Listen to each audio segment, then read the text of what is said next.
ಪ್ರಿಯ ವೀಕ್ಷಕರೇ, ತಾಯಿಯ ಕುರಿತಾಗಿ ನಾನು ಮಾಡ್ತಾ ಇರೋದು ಇದು 5ನೇ ವಿಡಿಯೋ.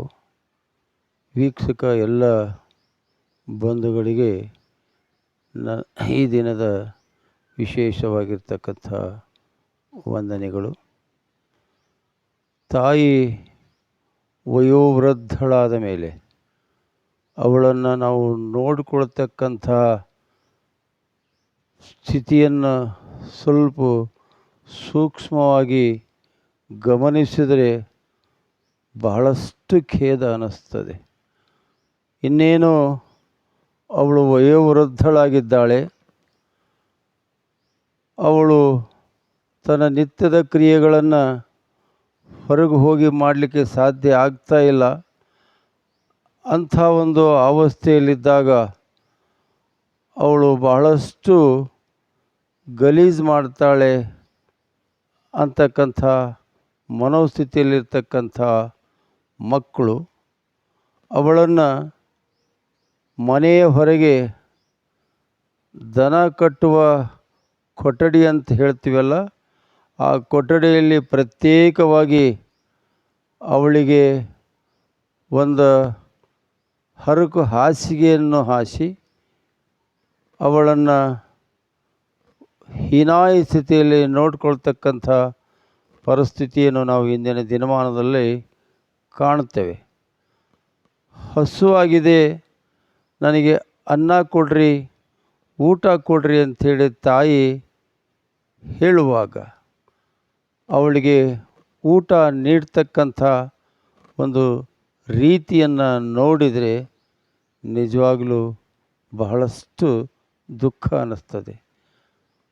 ಅವಳು ಸಮೀಪಕ್ಕೆ ತಟ್ಟೆಯಿಂದ ಅನ್ನ ನೀಡಿದರೆ ನಮ್ಮ ಕೈ ಗಲೀಜಾಗ್ತದೆ, ಬಹಳಷ್ಟು ಗಲೀಜದಳ ಹೆಣ್ಮಗಳು ಅಂಥೇಳಿ ಎತ್ತರದಿಂದ ಅವಳ ತಟ್ಟೆಯಲ್ಲಿ ಹೀಗೆ ಎತ್ತರದಿಂದ ಒಂಥರ ನಾಯಿಗೇನು ಅನ್ನ ಹಾಕ್ತಾರೆ, ಆ ಒಂದು ಅವಸ್ಥೆಯಲ್ಲಿ ಮಕ್ಕಳಾದವರು, ಸೊಸೆಯಾದವರು ಜನ್ಮ ಕೊಟ್ಟಿರ್ತಕ್ಕಂಥ ತಾಯಿಗೆ ಅನ್ನ ಹಾಕೋ ಪರಿಸ್ಥಿತಿಯನ್ನು ನಾವೆಲ್ಲ ಇತ್ತೀಚಿನ ದಿನದಲ್ಲಿ ಕೆಲವು ಕಡೆ ನೋಡ್ತೇವೆ. ಅವಳು ತಾಯಿಯಾಗಿ ನಮ್ಮ ಬಾಲ್ಯವನ್ನು ನಾವು ಮಗುವಾಗಿರುವಾಗ ಅವಳು ಯಾವ ರೀತಿಯಾಗಿ ನಮ್ಮನ್ನು ನೋಡಿಕೊಂಡ್ಳು ಅಂತಕ್ಕಂಥ ಖಬರ ನಮಗೆ ಇರೋದಿಲ್ಲ. ಅವಳು ಬಿಸಿಕಲ್ಲು ಬೀಸುವಾಗ ತನ್ನ ಮಗುವನ್ನು ತೊಡೆಯ ಮೇಲೆ ಮಲಗಿಸಿಕೊಂಡು ಹಿಟ್ಟನ್ನು ಬೀಸಿ ಅದೇ ಹಿಟ್ಟನ್ನು ತೆಗೆದುಕೊಂಡು ರೊಟ್ಟಿ ಮಾಡಿ ಅದಕ್ಕೆ ತುಪ್ಪ, ವಿಟಾಮಿನ್ ಇರ್ತಕ್ಕಂಥ ಕೆಲವು ಪದಾರ್ಥಗಳನ್ನು ಸೇರಿಸಿ ಮುಟ್ಗಿ ರೊಟ್ಟಿ ಮಾಡಿ ನಮಗೆ ತುತ್ತು ಮಾಡಿ ಉಣಿಸಿರ್ತಕ್ಕಂಥ ತಾಯಿ ಹಸುವಾಗಿದೆ, ನನಗೆ ಅನ್ನ ಕೊಡ್ರಿ ಅಂಥೇಳಿ ವಯೋವೃದ್ಧಳಾಗಿ ಕೇಳಿದಾಗ ಹೀಗೆ ಎತ್ತರದಿಂದ ನಾಯಿಗೆ ಹಾಕಿದಂಗೆ ಮೇಲಿಂದ ಅನ್ನವನ್ನು ತಾಯಿಯ ತಟ್ಟೆಯಲ್ಲಿ ಹಾಕ್ತಾರೆ ಅಂತಕ್ಕಂಥ ಮನೋಸ್ಥಿತಿಯ ಮಕ್ಕಳನ್ನು, ಸೊಸೆಯಂದ್ರನ್ನು ನಾವು ಇತ್ತೀಚೆಗೆ ನೋಡ್ತೇವೆ. ಹಾಗಾದರೆ ನೆನಪಿರಲಿ, ತಾಯಿಯಾದವಳು ನಮಗೇನು ತುತ್ತು ಮಾಡಿ ಊಟ ಮಾಡಿಸ್ತಾಳೆ.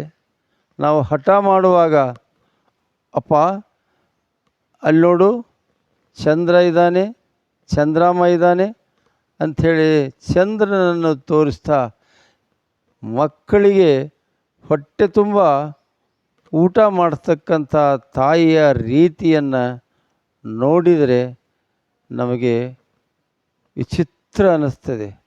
ಅಂಥ ತಾಯಿ ಮುಂದೊಂದು ದಿನ ಅವಳು ವಯೋವೃದ್ಧಳಾದ ಮೇಲೆ ತನ್ನ ಕಾರ್ಯವನ್ನು ತಾನು ಮಾಡಿಕೊಳ್ಳಲಿಕ್ಕೆ ಸಾಧ್ಯ ಆಗದೇ ಇರತಕ್ಕಂಥ ಒಂದು ಸಂದರ್ಭದಲ್ಲಿ ಹಸುವಾಗಿದೆ, ಊಟ ಕೊಡ್ರಿ ಅಂಥೇಳಿ ತಾಯಿ ಅಂಗಲಾಚಿ ಬೇಡ್ತಕ್ಕಂಥ ದುಸ್ಥಿತಿಯನ್ನು ನಾವು ಇತ್ತೀಚಿನ ದಿನದಲ್ಲಿ ಕಾಣ್ತೇವೆ. ದಯವಿಟ್ಟು ನಾವೆಲ್ಲ ಗಮನಿಸಬೇಕು. ತಾಯಿ ಏನು ತುತ್ತು ಮಾಡಿ ಉಣಿಸ್ತಾಳೆ, ಆ ತುತ್ತಿನ ತಾಕತ್ತು, ತಾಯಿ ತುತ್ತಿನ ತಾಕತ್ತು ಅದು ಗೊತ್ತಿದ್ದವರಿಗೆ ಗೊತ್ತಾಗ್ತದೆ. ಆ ತಾಯಿ ತುತ್ತು ಏನು ಊಟ ಮಾಡಿಸ್ತಾಳೆ, ಅವಳು ಏನೇ ಊಟ ಮಾಡಿಸ್ಲಿ, ಯಾವುದೇ ಆಹಾರ ಪದಾರ್ಥವನ್ನು ಅವಳು ತನ್ನ ಅಮೃತ ಹಸ್ತದಿಂದ ಅವಳು ಊಟ ಮಾಡಿಸಿದರೆ ಆ ತಾಯಿ ತುತ್ತಿನಿಂದ ನಾವು ಮಕ್ಕಳಾದವ್ರು ಏನು ಸೇವನೆ ಮಾಡ್ತೀವಿ ಅದು ಔಷಧ ರೂಪದಲ್ಲಿ ಮಕ್ಕಳಿಗೆ ಅದು ಲಭಿಸ್ತದೆ. ಮಕ್ಕಳಿಗೆ ಮುಂದೊಂದು ದಿನ ಯಾವ ರೋಗನೂ ಕೂಡ ಬರುವುದಿಲ್ಲ ಅಂಥೇಳಿ ವಿಜ್ಞಾನನೂ ಕೂಡ ಒಪ್ಪಿಕೊಳ್ತದೆ. ಅಂಥ ಒಂದು ವಿಶೇಷವಾಗಿರ್ತಕ್ಕಂಥ ತಾಯಿಯನ್ನು ನೋಡಿಕೊಳ್ತಕ್ಕಂಥ ರೀತಿ ನಾವು ಇತ್ತೀಚೆಗೆ ಬಹಳಷ್ಟು ಹೀನಾಯವಾಗಿ ಕಾಣ್ತೇವೆ. ದಯವಿಟ್ಟು ತಾಯಿಯನ್ನು ನಾವು ಬಹಳಷ್ಟು ಎಚ್ಚರದಿಂದ, ಬಹಳಷ್ಟು ಜಾಗ್ರತೆಯಿಂದ ಅವಳನ್ನು ಸಂರಕ್ಷಣೆ ಮಾಡ್ತಕ್ಕಂಥ ಜವಾಬ್ದಾರಿ ನಮ್ಮದಾಗಬೇಕು ಅಂತಕ್ಕಂಥ ಮಾತನ್ನು ಈ ಸಂದರ್ಭದಲ್ಲೇ ಹೇಳ್ತಾ, ತಾಯಿ ಬಗ್ಗೆ ನಾನು ಮತ್ತೆ ಮಾತಾಡ್ತೇನೆ. ದಯವಿಟ್ಟು ಈ ವಿಡಿಯೋ ನೋಡಿದವರು ಸಬ್ಸ್ಕ್ರೈಬ್ ಮಾಡಿ, ಲೈಕ್ ಮಾಡಿ ಅಂತಕ್ಕಂಥ ಮಾತನ್ನು ಹೇಳಿ ಇಂದಿನ ಈ ವಿಡಿಯೋವನ್ನು ಮುಕ್ತಾಯಗೊಳಿಸ್ತೇನೆ. ಎಲ್ಲರಿಗೂ ಇಂದಿನ ವಿಶೇಷವಾಗಿರ್ತಕ್ಕಂಥ ವಂದನೆಗಳು.